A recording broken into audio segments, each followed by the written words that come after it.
Joyce. Thank you, Mr. Thompson. Thank you, Director Miller and Director Wray, for this important update on worldwide threats to our homeland. Director Wray, are you seeing a coordinated effort from radical anarcho left-wing organizations who are currently perhaps targeting law enforcement officers?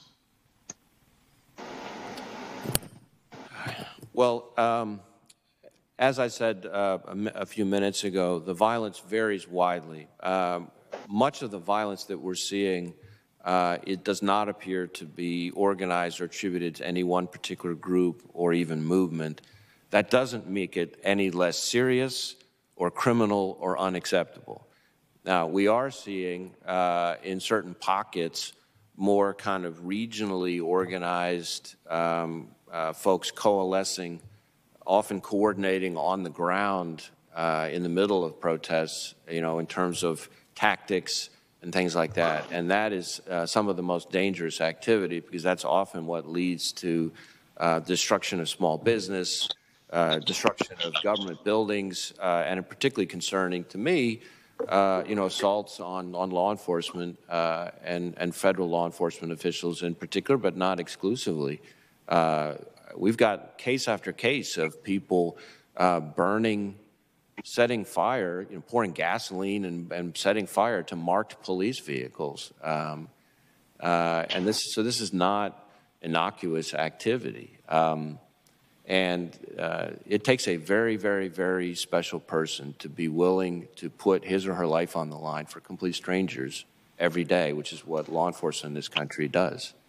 And even before all this latest activity, the rate of line-of-duty deaths was alarming. Then you add on top of that COVID, and COVID deaths for law enforcement continue because, of course, law enforcement doesn't have the ability to sit it out.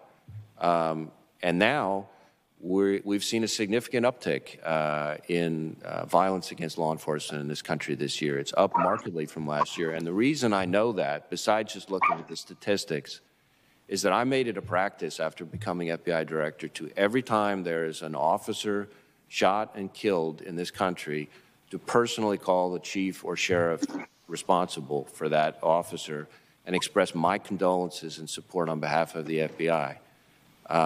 And I will tell you, we had a stretch just recently, late August, early September, I think it was, maybe even more recently than that, where over a 15-day stretch, I made 7 of those phone calls. That's an officer feloniously killed every other day. And these are people, average age is in their late 30s. They had their whole lives ahead of them. They had families, and it breaks my heart. I applaud you for connecting with local law enforcement when these tragedies occur. You and I realize that these men and women bravely, every day, put on the uniform to protect us. Continuing along this line, has there been any assistance from social media companies to help weed out potential threats when these organizations are using their platforms?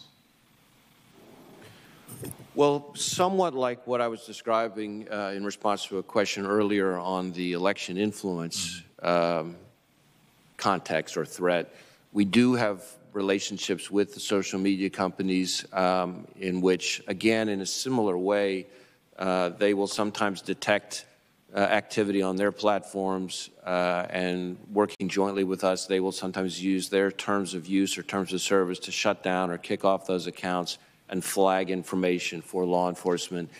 So any assistance, I would say yes. Some assistance, it varies, a bit from company to company. Some of them devote more resources to that kind of operation, which supports law enforcement, than others. But we do certainly have a number of engagements with, or partnerships almost, with some of those companies. And finally, do you see any foreign governments attempting to communicate with these organizations or assist any political party within them? I'm sorry, which organizations are we talking about now? With these left-wing organizations, which I think are behind so much of the attacks on law enforcement. Well, I guess I would answer that in 2 parts. One, we we have seen some efforts by our foreign adversaries. I would mention China and Russia specifically, but not exclusively, to sort of piggyback on a lot of the unrest activity that's been occurring as part of the effort, either to sow divisiveness and discord in the case of the Russians, or to try to advance their own narratives, say in the case of the Chinese. So there's that level of kind of engagement. And then I would say the second piece is maybe not the organizations you're talking about, but we have seen some engagement between racially motivated violent extremists and like-minded individuals overseas on that front. Thank you for your insights, and thank you for your update.